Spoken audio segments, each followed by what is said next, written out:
की नई शिक्षा नीति है, जिसके माध्यम से गया जमाना, आप विराजे, गया जमाना के एक कोर्स के लिए एक कॉलेज खोलो। आज उस बात की आवश्यकता नहीं है।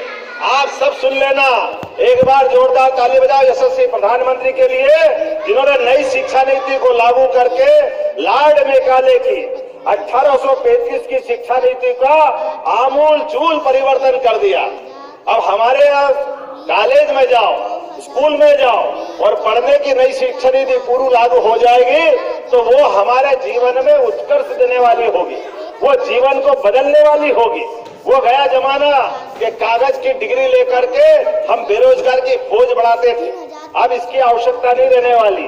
आज के जमाने में अब जो बच्चा पढ़ के निकलेगा उसके अपनी क्षमता योग्यता के हिसाब से उसको उस दिशा में आगे बढ़ने का मौका मिलेगा। आज के इस अवसर पर आपकी जानकारी के लिए बता दूं, आने वाले समय में हमारे प्रत्येक कॉलेज से, प्रत्येक स्कूल से बच्चों के लिए सर्वांगीण विकास के दरवाजे खोले जाएंगे। इसलिए सभी जिलों में एक एक कॉलेज जो सभी कोर्स लेके चलेगा, एक्सीलेंस कॉलेज का निर्णय भी हमने पहली कैबिनेट में किया है। वो खरगोन सहित हर जिले में एक एक कॉलेज खोला जाएगा, जिसमें सारे के सारे कोर्स आपको मिलेंगे।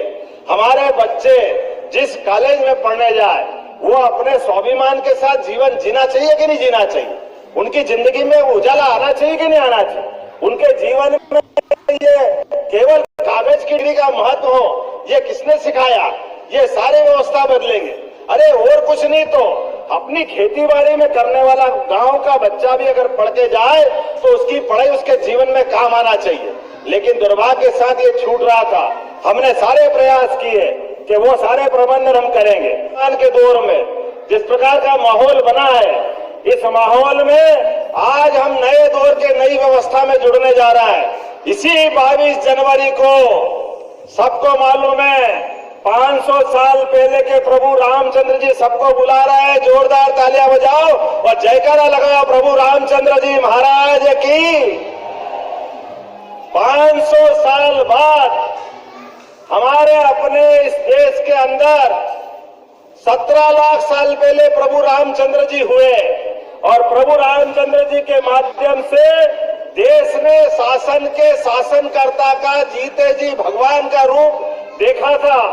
प्रभु रामचंद्र जी की कल्पना करो, कैसा आदर्श व्यक्तित्व, जिनका रोम रोम जनता की सेवा के लिए निकला और हमने भी कैसा समाया उनको। आदर्श पुत्र जिनने पिता की आज्ञा मान करके वनवास को धारण किया, जिनने पिता की आज्ञा के आधार पर छोटे भाई को अपना राज्य दिया और अपने लिए वनवास पसंद किया। हम सब जानते प्रभु रामचंद्र जी की एक एक चीज, एक एक बात, लेकिन प्रभु रामचंद्र जी के उस उदात्त विचार को समाज ने भी कैसे अपनाया, हम कैसे भूल सकते हैं। हमने भी उनको ऐसे अपनाया। आराम करने जाओ तो राम आराम, राम जी के पास जाते हैं। एक दूसरे का अभिनंदन करें तो राम राम, और सम्मान के साथ बोलना तो जय श्री राम। हम सब प्रभु राम जी के लिए कितना सम्मान के साथ रखते थे। पूरा विश्व कहीं से कहीं तक भी 200 से ज्यादा देश है और 142 करोड़ की आबादी है। सब पलक पावड़े बिछा करके उस घटना को निहारना चाहते हैं जब गर्भगृह में भगवान राम अपना प्रवेश करेंगे और प्राण प्रतिष्ठा होगी।